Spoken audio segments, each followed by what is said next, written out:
फिर आप सभी का स्वागत है। और सघन मतदाता पुनरीक्षण यानी एसआईआर पर सत्ता पक्ष और विपक्ष के बीच घमासान लगातार जारी है। इस मुद्दे को लेकर संसद में विपक्ष का हंगामा जारी है। लोकसभा और राज्यसभा दोनों ही की कार्रवाई इसको लेकर बाधित हुई है। सरकार की ओर से कहा गया है कि चूंकि ये मामला अभी अदालत में है, इसलिए संसद में इस पर चर्चा कराना अभी ठीक नहीं होगा। वहीं विपक्ष इस मुद्दे पर चर्चा कराने को लेकर अड़ा हुआ है। चुनाव आयोग ने बिहार विधानसभा में नेता प्रतिपक्ष तेजस्वी यादव को दोबारा नोटिस भेजा है। तेजस्वी यादव ने से आयोग ने 2 वोटर आईडी कार्ड रखने के मामले में फिर से जवाब मांगा है। इस संबंध में दीघा विधानसभा क्षेत्र के निर्वाचक निबंधन पदाधिकारी की ओर से पत्र लिखा गया है। तेजस्वी का कहना है कि 2 वोटर कार्ड बनने में उनका नहीं बल्कि चुनाव आयोग की गलती है। वहीं इस पूरे मुद्दे पर राहुल गांधी पूरे विपक्ष को एकजुट करने की रणनीति पर काम कर रहे हैं। आज ही इंडिया गठबंधन के नेताओं की एक डिनर मीटिंग राहुल गांधी कर रहे हैं। इससे पहले राहुल गांधी ने एक प्रेस कॉन्फ्रेंस की अब से थोड़ी देर पहले और चुनाव आयोग की मतदाता सूची पर तमाम आरोप लगाए। उन्होंने मतदाता सूची में एक ही व्यक्ति के नाम कई बार आने, एक ही फोटो पर अलग अलग नाम से मतदाता सूची में उनका शामिल होने की बात कही। उन्होंने वोटर लिस्ट दिखाकर कहा कि फर्जी नाम इसमें शामिल हैं और मैं इसे सबूत के साथ दिखा रहा हूं। वहीं ममता बनर्जी ने फिर कहा है कि एसआईआर को पश्चिम बंगाल में लागू नहीं होने दिया जाएगा।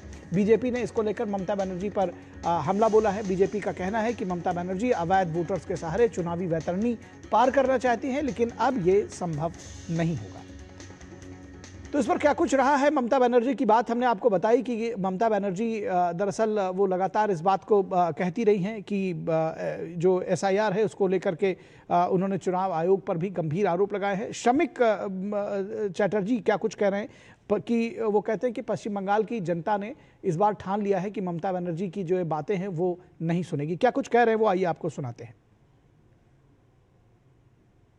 ममता जी को जो कुछ कहना है सुप्रीम कोर्ट जाके कहिए, और जितना वो उसको स्लोगन लगाने चाहते हैं वो लगाने दीजिए, उसमें क्या आता है। पश्चिम बंगाल की जनता ठान लिया है इस बार ममता जी को विसर्जन कर देंगे। ये सरकार जाएगी, ये सरकार जा चुका है।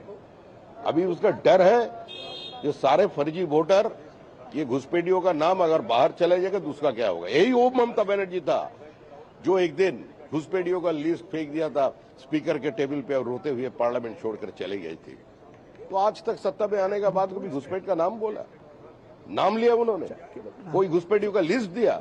तो भारत पश्चिम बंगाल की पूरे जनता ममता जी को एक्सेप्ट किया, टेस्ट किया, अभी रिजेक्ट कर रहे हैं। और राहुल गांधी ने एक प्रेस कॉन्फ्रेंस की, जैसा कि हमने आपको बताया। राहुल गांधी ने कहा कि उन्होंने हमेशा चुनाव आयोग से डिटेल मांगी है, लेकिन उनको कभी मदद नहीं दी गई। चुनाव आयोग की तरफ से कुछ बताया नहीं गया। हर स्टेप पे इलेक्शन कमीशन हमें मदद नहीं कर रही थी, उल्टा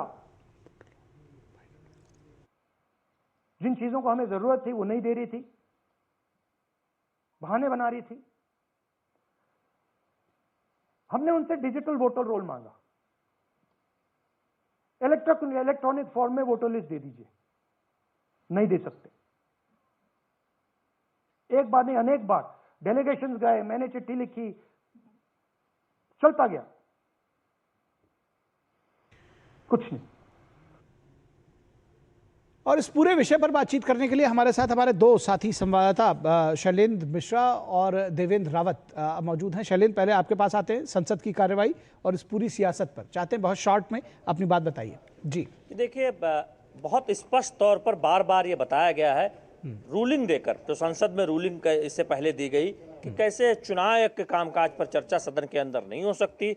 और अब जो ये पूरा मामला है बिहार एसआईआर का, ये सुप्रीम कोर्ट में लंबित है, तो फिर चर्चा कैसे हो सकती है। इस बात को पीठासीन ने भी कहा है, लेकिन विपक्ष अड़ा हुआ है और वो दरअसल जो दिशा निर्देश है उसे नहीं मान रहे हैं। इसीलिए बीजेपी ये कह रही है कि कांग्रेस और उनके सहयोगी दल दरअसल एक सियासत करना चाहते हैं। वो जो गंभीर विषय रहते हैं उस पर चर्चा की मांग करते हैं, फिर उससे भाग जाते हैं। और जब इस मुद्दे पर रूलिंग बिल्कुल स्पष्ट है, तब इस तरह से प्रदर्शन करना, बाहर इकट्ठा होना, ये दरअसल एक सियासत और एक दोहरी राजनीति है जो कांग्रेस और उनके सहयोगी दल कर रहे हैं। ठीक है देवेंद्र, राहुल गांधी लगातार बात कर रहे थे कि उनके पास एटम बम है। क्या वो इसी एटम बम की बात कर रहे थे? और उनका कहना है कि जो तमाम उन्होंने वो कह रहे हैं कि सबूतों के साथ आए हैं और चुनाव आयोग बहुत कुछ छुपा रहा है।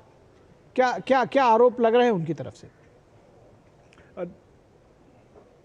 देखिए उन्होंने जो आज कागजात दिखाए थे वो बेंगलोर सेंट्रल की एक सीट है विधानसभा महादेवपुरा, वहाँ का उन्होंने जो है पूरा जो है वोटर लिस्ट जो है वो दिखाई और उस पर आरोप लगाया कि इसमें कई तरह की गड़बड़ियाँ हैं, कई वोटरों के यहाँ पे कई जो है वोटर कार्ड बने हुए हैं या फिर गलत पते हैं या फिर जो है फॉर्म 6 जो कि नए वोटरों का इस्तेमाल किया जाता है, जो नए वोटर आते हैं वो उसका इस्तेमाल करते हैं पहली बार वोट डालने के लिए, उसमें भी गड़बड़ियाँ ही हैं। हालांकि उन्होंने कई आरोप तो जरूर लगाए, लेकिन देखिए ये कन्फ्यूजन का भी स्थिति पैदा करते हैं, बिकॉज एक तरफ इलेक्शन कमीशन जो है वो बिहार में और SIR जो है वो चला रही है, वो इसी प्रकार की जो गड़बड़ियाँ हैं या हुई हैं, कई बार किसी व्यक्ति के दो जो है वो मतदाता जो है पहचान पत्र बने हैं, जैसे कि तेजस्वी यादव के ही मामले में देख लिया जाए तो ऐसे 65 लाख उन्होंने जो है नाम वहाँ पे काटे, क्योंकि वहाँ पे उनकी या तो वो कई लोगों के कई वोटरों के देहांत हो चुके थे लेकिन वो फिर भी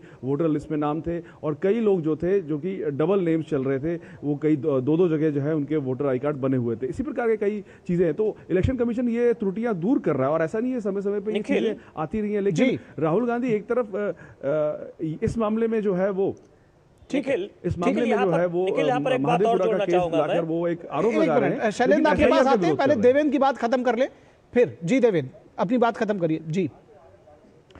देखिए जिस तरह, क्योंकि यहाँ पे आपका कहने का आशय जो है देवेंद्र वो मैं समझ गया, आप ये कह रहे हैं कि अभी मुद्दा बिहार का चल रहा है। सवाल किया गया था कि SIR के मामले में हाँ देवेंद्र सॉरी अब बोलिए। जहाँ पे SIR की बात हुई तो उन्होंने कहा कि हम बिहार में जाएंगे और बिहार में जाकर हम SIR के मुद्दे पे बात करेंगे, हम वहां मार्च निकालेंगे। लेकिन आप राष्ट्रीय राजधानी में हैं, आप इलेक्शन कमीशन पे लगातार आरोप लगा रहे हैं और आप एक विधानसभा के मामले को लेकर आप लोकसभा चुनाव से लेके तमाम जितने विधानसभा चुनाव हुए उन सभी चुनावों के जो निर्णय हैं उन पर जो है शक पैदा कर रहे हैं। बिल्कुल ठीक बात है। आप एक जगह से कह के आप बाकी सबका नहीं कह रहे। शैलेंद्र कुछ कहना चाह रहे थे करके चुनाव आयोग को नहीं दे रहे। निखिल मैं ये कहना चाह रहा हूँ कि प्रेस कॉन्फ्रेंस करके चुनाव आयोग पर सवाल पूछना, उनसे सवाल मांगना, जवाब मांगना, दरअसल ये तरीका नहीं है जो सूत्र हम बता रहे हैं। आपको अगर कोई जानकारी चाहिए तो आप बाकायदा दस्तखत करके एक चुनाव आयोग से आप जानकारी मांग सकते हैं, अनुरोध कर सकते हैं। क्या राहुल गांधी या राहुल गांधी की तरफ से कोई जानकारी मांगने के लिए औपचारिक दस्तावेज दिए गए,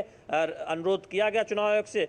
और जो गड़बड़ियां पाई गई हैं कुछ जगहों पर पहले, जब दोहरे नाम की बात है या फिर जिस तरह से जो दावे किया जा रहे हैं, तो अब जब SIR हो रहा है बिल्कुल ठीक है। यही तर्क दरअसल देवेंद्र भी दे रहे हैं, यही बात देवेंद्र भी कह रहे हैं कि जब उसी लिए तो SIR लेकर आया गया है, उसी लिए तो चीजों को ठीक किया जा रहा है। और वो जो कर्नाटक की बात कर रहे हैं, मुझे लगता है कि शायद राहुल गांधी ये चाहते हैं कि वहां पर भी SIR होना चाहिए। बहुत शुक्रिया, हमारे पास आज समय बस इतना ही है, लेकिन आप लोगों ने अपनी बात कही।